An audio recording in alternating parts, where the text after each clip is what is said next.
ना संघर्ष ना तकलीफ, तो क्या खाक मजा है जीने में। बड़े बड़े तूफान हार जाते हैं जब आग लगी हो सीने में। बीजेपी को वोट दिया है भाई, मैं खुले आम कहता हूँ, क्योंकि हमको लगा था कि भाई और सरकार पारदर्शिता भर्ती में नहीं ला पा रही है, हमको बीजेपी का सरकार बनाना पड़ेगा, हमको नौकरी चाहिए, इसलिए मैंने बीजेपी को वोट दिया, उनकी सरकार बनाया। लेकिन हमारे साथ न्याय नहीं हो रहा है। पहले हम लोगों को ज्वाइनिंग दीजिए।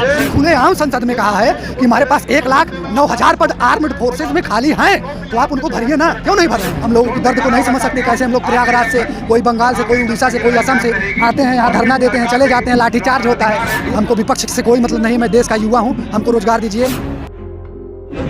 मैं उत्तर प्रदेश के प्रयागराज ज़िले से आया हूँ। हमारा नाम विजय पांडे है और मैं आज नहीं पिछले 10 महीने से आ रहा हूँ और आके थक चुका हूँ। हमारे मुद्दों को ना तो कोई बड़े मीडिया उठाते हैं। पहले तो मैं सर आपको बहुत धन्यवाद कहना चाहूँगा कि आपने ग्राउंड रिपोर्ट पे आके हम लोगों के मुद्दे को उठाया, आपका मैं अभिनंदन करना चाहूँगा। और मैं ऐसे मीडिया वालों का सम्मान करता हूँ जो अपनी स्वतंत्रता का न्यायपूर्ण पालन करते हैं और हम जैसे युवाओं का मुद्दा उठाते हैं। मैं पिछले 11 महीने से मैं SSC GD 2018 का कैंडिडेट हूँ, जो आता हूँ चला जाता हूँ और हम लोगों को आर्थिक रूप से, मानसिक रूप से प्रताड़ित किया जाता है। अगर मैं प्रोटेस्ट करता हूँ, सड़क पे जाता हूँ, तो हम लोगों के ऊपर लाठीचार्ज किया जाता है। और मैं अपना शांतिपूर्ण धरना प्रदर्शन दे रहा हूँ और सरकार हमारी आवाज़ों को सुन नहीं रही है। पिछले 11 महीनों से ऐसे हो रहा है। सरकार को क्या फ़र्क पड़ता है? सरकार ने आया, अपना भौकाल दिखाया और चले गए। सरकार को ये नहीं पता है कि हमारे पास भी एक अधिकार है, वैधानिक अधिकार है, वोट देने का अधिकार। किस आधार पर सरकार आपको ज्वाइनिंग दे? क्या सर? किस आधार पे सरकार आपको ज्वाइनिंग दे? सरकार हमको इस आधार पे ज्वाइनिंग दे कि मैं रिटेन क्वालिफाइड हूँ। रिटेन एग्जाम होता है SSC की तरफ से, उसमें मैं 100 नंबर में से 83 नंबर पाया हूँ।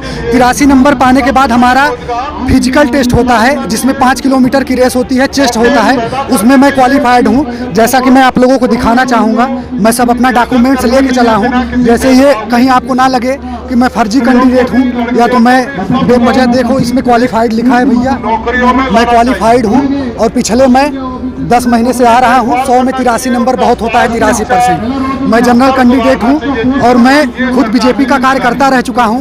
ये जो कहते हैं कि EVM में गड़बड़ी है, EVM में गड़बड़ी नहीं होती है। हम लोगों के युवाओं का वोट होता है, हम लोग मेहनत करते हैं, आप वोट देते हैं और आप वोट पाने के बाद हम लोगों को भूल जाते हैं। ये कहाँ का न्याय है? आप ऐसा न्याय ना कीजिए।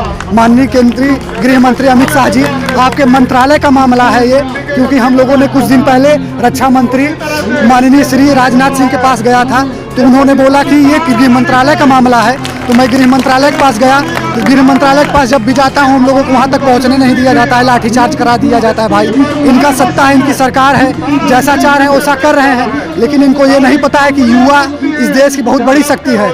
आज अगर आप युवाओं को प्रताड़ित करेंगे तो आपको उत्तर प्रदेश विधानसभा का चुनाव है और लगभग 60% बंदे उत्तर प्रदेश से हैं, क्योंकि उत्तर प्रदेश की मेरिट लगभग SSC की सबसे हाई जाती है। SSC ने पहले एक बार मेरिट दिया, उसके बाद फिजिकल कराया।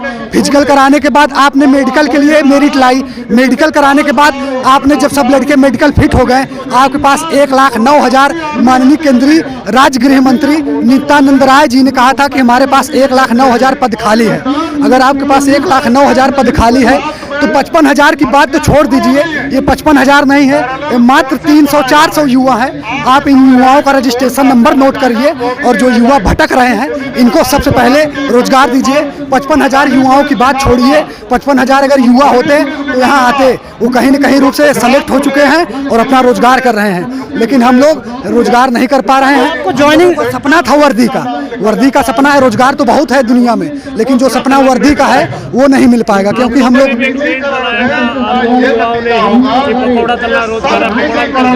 वो पकौड़ा तलना रोजगार करना वो अलग की बात है। ये कोई छोटी रोजगार नहीं है, पकौड़ा तल के भी लोग आगे बढ़े हैं। ये कोई, मैं सरकार की निंदा नहीं करना चाहता, मैं किसी पार्टी से भी नहीं हूँ। हमको चंद्रशेखर रावण से ना कोई मतलब है, ना राहुल गांधी से कोई मतलब है। मैं देश की युवा हूँ, हमें युवाओं से मतलब है। हमें बीजेपी से मतलब है कि नहीं? हमको बीजेपी से भी नहीं मतलब है। बीजेपी को हमने बीजेपी को वोट दिया है भाई, मैं खुले आम कहता हूँ, क्योंकि हमको लगा था कि भाई और सरकार पारदर्शिता भर्ती में नहीं ला पा रही है, हमको बीजेपी का सरकार बनाना पड़ेगा, हमको नौकरी चाहिए, इसलिए मैंने बीजेपी को वोट दिया, उनकी सरकार बनाया। लेकिन हमारे साथ न्याय नहीं हो रहा है। आपके पास अब भी समय है, माननीय केंद्रीय मंत्री अमित शाह जी, हम लोगों को रोजगार दीजिए, हम लोगों के साथ न्याय कीजिए। 100 में 83 नंबर पा के हम लोग फेल हैं। आपको ज्वाइनिंग नहीं मिल रही तो आप दूसरे एग्जाम की तैयारी कर लीजिए ना, दूसरे जॉब की तैयारी। हम दूसरे जॉब की तैयारी कर सकते हैं सर, ज़रूर कर सकते हैं, लेकिन ये जो सपना है फौज में जाने का, इसकी एज होती है 18 से 23 साल एसएससी की तरफ से।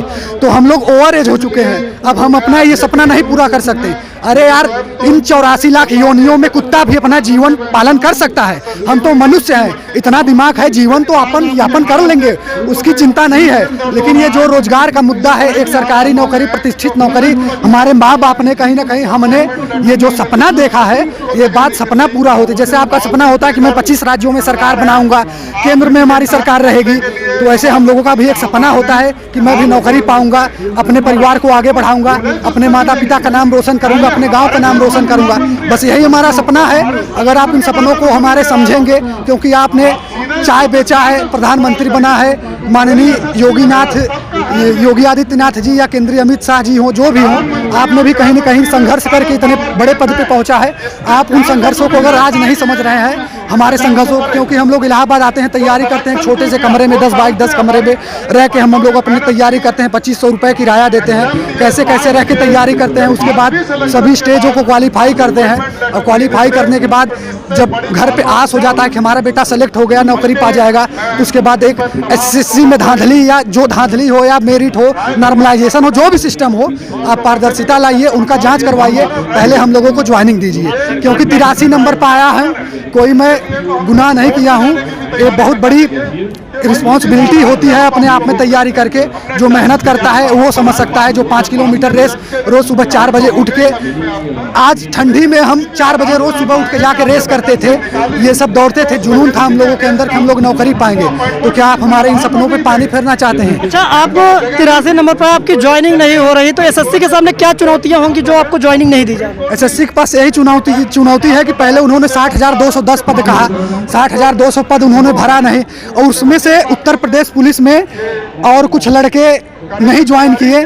लगभग हमारे हिसाब से तो 15-20 हज़ार पद खाली होंगे। उन पदों की जांच कराया जाए। अगर आप इन पदों को नहीं भरना चाहते तो आपके पास 6,000 ऑटोमेटिक एक्स सर्विसमैन के और बहुत से पद, जब हमारे केंद्रीय गृह राज्य मंत्री माननीय नित्यानंद राय जी ने खुलेआम संसद में कहा है कि हमारे पास 1,09,000 पद आर्म्ड फोर्सेज में खाली हैं, तो आप उनको भरिए ना। क्यों नहीं भर रहे हैं? आप तो 300 हैं यार, हम तो 400, 500, 300 हैं, हमारी संख्या ज़्यादा नहीं। आप इनको ज्वाइनिंग दीजिए ना दीजिए 55,000 को, ऑल मेडिकल फिट ना दीजिए, इनको ज्वाइनिंग दीजिए। जो लड़के परेशान हैं, इन मुद्दों को लेके बताइए, दिखाइए कैमरा को भैया।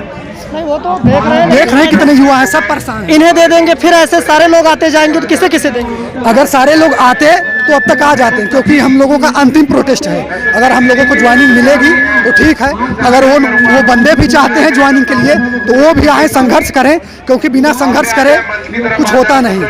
और मैं एक बात कहना चाहूँगा, ना संघर्ष ना तकलीफ तो क्या खाक मजा है जीने में। बड़े बड़े तूफान हार जाते हैं जब आग लगी हो सीने में।